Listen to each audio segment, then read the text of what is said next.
نقول شهادة لله. الشعب المغربي يمكن كل المودة والمحبة للشعب الجزائري، واللي ما أمنيش ونفس الشيء، واللي ما أمنش يشوف واش صرا في المغرب نهار اللي دينا لا كوب دافريك في الرباط، في الدار البيضاء، في وجدة. شعب حبنا ونحبوه، فيه قيادة في ذيك البلاد وقيادة هنا. كانت الأمور ماشية وماشية كما يلزم، ولكن احنا نقولش سذاجة. الجزائري لما يعطيك كلمته يموت عليها، وكان اللي يعطيك كلمته باش يرقدك وراه يحفر من تحت. ماشي كيف نعطيك مثال.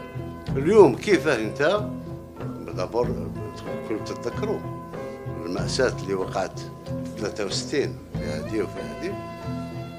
حنا ضربت النفس مع الأشقاء المغاربة على أساس باش ما نزيدوش معاناة الشعب المغربي.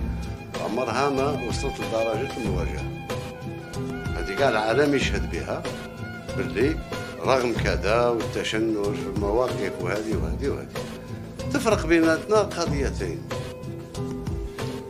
قضية فتح الحدود، أنا نقول لك الحدود ممكن تفتح يوم من الأيام، ولكن اعتذر.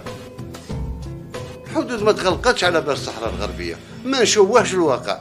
أنا نتذكر كانوا عندي شبان جامعيين هذاك وين كملوا مشاو يتفسحوا تما 3 أيام باش خرجوا.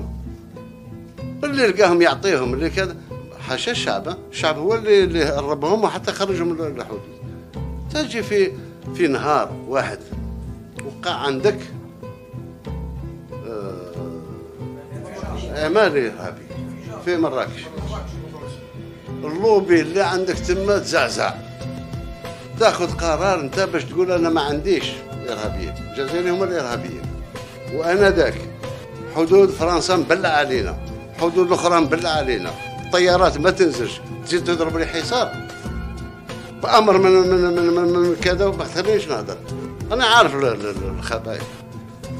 صبحوا ما يقارب 350 ألف جزائري محصورين، حتى مشات لهم بواخر وحافلات. اعتذر بالعقل.